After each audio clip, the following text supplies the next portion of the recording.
Difference between not every and every is not. I've always understood that you can order the words not and every or similar words in the following two ways to convey distinct logical meanings. Every human is not a man. There is no human being who is a man. Not every human is a man. There are human beings who are not men. Being a non-native speaker, I learn most of my English by reading things on the internet. The thing is that I almost never see people doing it this way, and this made me question my understanding. For example, a comment on another Stack Exchange website reads, "Everything on those is not plain text."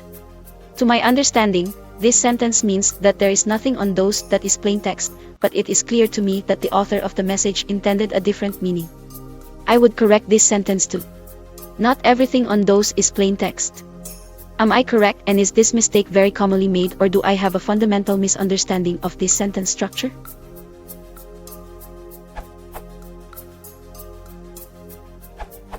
You are correct. Karan, of the superuser question you referenced made a grammatical error. It should have been as you phrased it. Not everything in DOS is plain text. That being said, your understanding in the two examples you posted is slightly off. It should be, every human is not a man. There is no human being who is a man. Not every human is a man.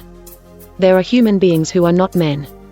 Such logic mistakes, especially with double negatives, are very common even among native English speakers.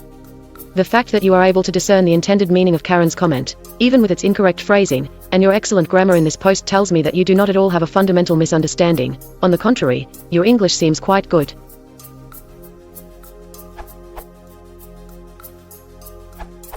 Your understanding appears basically correct.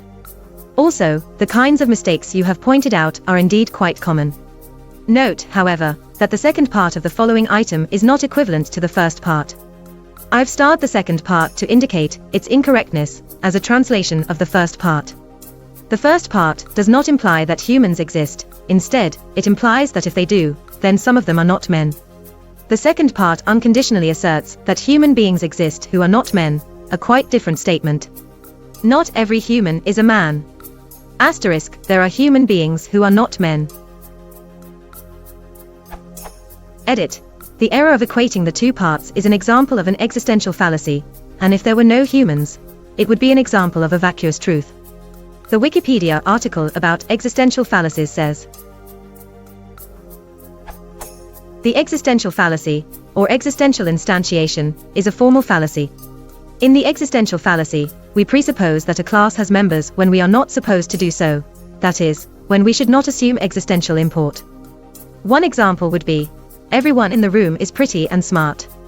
It does not imply that there is a pretty, smart person in the room, because it does not state that there is a person in the room. In modern logic, the presupposition that a class has members is seen as unacceptable." The Wikipedia article about vacuous truth discusses arguments for treating none, some, or all vacuous truths as true. An argument related to non-equivalence of the example sentences is that the implies operator and the logical and operator are not equivalent.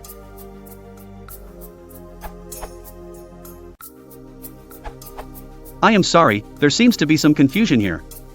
Your understanding of the following sentence seems slightly out of place. Everything on DOS is not plain text. Or as it stands corrected. Everything in DOS is not plain text. This does not mean that everything on DOS is not of the type plain text, whatever that means. What this actually implies is that there might be some things in DOS that are of the type plaintext, but not every one of them. Generally, everything is not. Is interchangeable with not everything is, however, there might be a few exceptions to that.